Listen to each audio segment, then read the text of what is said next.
국민의힘 한동훈 전 비대위원장이 총선 참패의 책임을 지고 물러난 지 이제 2주가 다 되어 갑니다.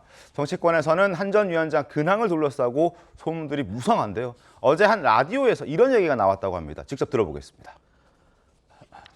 한동훈 비대위원장 가까운 모 인사는 저한테 윤석열 대통령보다 더 극대노 상태다. 분노 게이지 최극대치다. 라고까지 전해줬어요. 예. 뭐에 이렇게 화가 났어요? 한동훈 비대위원장은 누구 때문에 화가 난 거예요? 평가를 못 받고 있는 거잖아. 대통령이 오찬하자는데 안 나갔잖아요. 이제 사마이가 조조가 부르는데 몸이 아프다가 안 나간 거. 그런 격이잖아요. 예. 안 좋은 건 좀 사실인데 아하. 그게 거동을 못할 정도는 아니다. 예. 라고 해요. 외부 이렇게 사람들이 너무 많이 알아보니까 나가지는 않으시고 예. 집에서도 활발하게 활동하고 계십니다. 자, 분노 게이지가 극에 달했다는 말이 나왔습니다. 그리고 집에 있는 시간이 많지만 집에서는 또 활발하게 활동한다라고 얘기해서 대통령의 제안을 거절할 이유가 전혀 없었다. 라는 취지의 얘기를 지금 김규환 실장이 하는데요. 정희진 변호사는 어떻게 보셨습니까?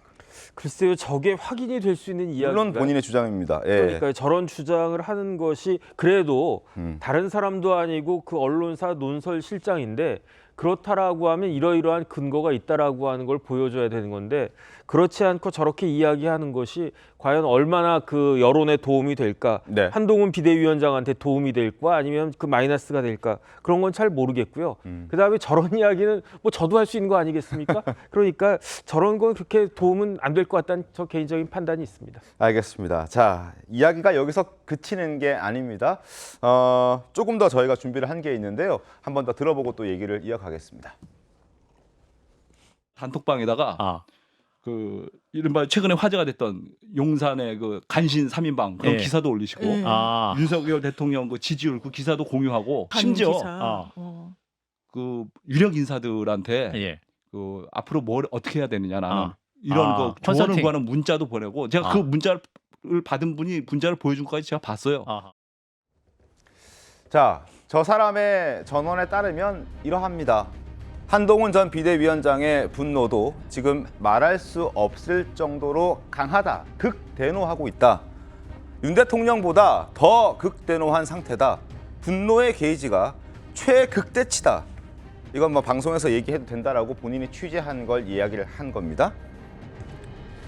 한동훈 집에서 활발히 활동하고 있고 단톡방에서 용산 대통령실 그리고 지지율 등 각종 기사를 지금 공유하고 있다. 앞으로 뭘 어떻게 해야 되느냐 이러한 조언도 일부 측근들을 통해서 구하고 있다. 이런 말까지 나오고 있습니다. 물론 여기에 대해서 국민의힘에서도 반박 입장을 내놨습니다.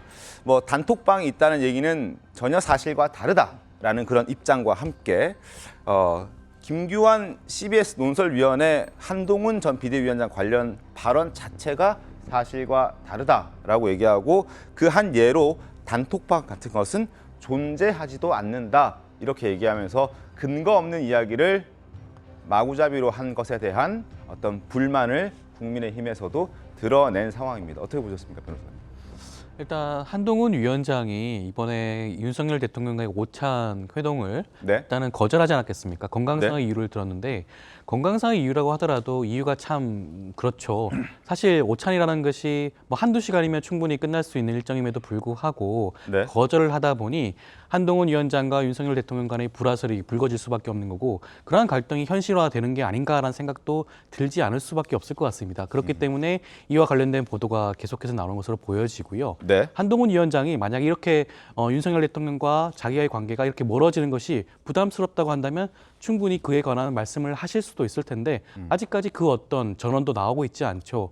그렇다 보니 이번 총선 패배를 두고 네. 대통령실과 한동훈 비대위원장 간에 그런 갈등이 다시 점화되는 게 아닌가라는 생각이 들 수밖에 없을 것 같습니다. 알겠습니다. 물론 사실인지 아닌지는 추가적인 확인이 더 필요해 보이긴 합니다만 그래도 이런 얘기가 나오게 된 데는 갈등설이 없진 않았다. 뭐 이런 추측까지 또 가능한 그런 상황이기도 합니다. 자, 이현정 의원님, 네. 어떻게 좀 저희가 정리를 해야 될까요? 글쎄요, 뭐 제가 알고 있기로는 저렇게 김규환 실장이 이야기한 만큼 네. 그렇게 어떤 뭐 극대노라든지 뭐 그런 것보다는 일단 이제 본인이 이 선거 이후에 뭐 후유증을 겪고 있는 건 사실인 것 네. 같습니다. 사실이고 사실 이제 윤 대통령 뭐 부분에 대한 뭐 이제 대통령실이나 여기서 이번 선거 어떤 책임에 대한 네. 부분에 대한 불만은 있겠죠. 그렇지만 지금 표현한 것만큼 어떤 뭐 극대노다 뭐 이런 거는 아닌 것 같고요. 일단 본인이 지금 불만을 갖고 있는 거는 일단 이 최근에 홍준표 시장이 여러 가지 대통령과 지난 16일 날 네. 만찬 회동을 한 이후에 폐쇄자다라든지 배신자라든지 네. 뭐 이런 이야기를 하는 부분에 대한 또 일부 보수 유튜버들이 사실은 이제 이 한동훈 위원장을 계속 공격하고 있지 않습니까? 그러니까 그런 부분에 대한 어떤 좀 이 불편한 심기는 가지고 있는 것 같아요. 그러면서 사실 대통령과의 어떤 면담도 뭐 지금 안 하겠다는 건 아닌 것 같습니다. 그리고 본인이 어느 정도 좀 몸이 좀 추스려지면 네. 제가 알기로 아마 지난 16일 날 비대위원들하고 만찬을 한 걸로 알고 있는데 맞습니다. 그날 만찬 그 후유증 때문에 또 더 심해졌다고 그래요. 본인이 좀 아픈 상황에서 억지로 컨디션의 나가서. 상태가? 예. 그러니까 그런 것들이 이제 회복이 되면 이제 수습을 할 것 같고 지금은 뭐 여러 가지 어떤 본인이 집에서 이제 상황들에 대한 좀 정리를 하고 있는 것 같고 뭐 그런 거는 있는 것 같아요. 아마 본인은 이제 지금 뭐 당장 이제 움직이지 않다 보니까 최근에 어떤 경험했던 이런 것들을 좀 모아서 네. 아마 책을 쓸 가능성은 좀 있을 걸로 보입니다. 아하, 그래서 집필을 아마 할 거다? 네, 그래서 아마 본인이 좀 정리하는 시간을 가지는 뭐 그런 아마 이 생각은 가지고 있는 것으로 그렇게 알고 있습니다. 알겠습니다.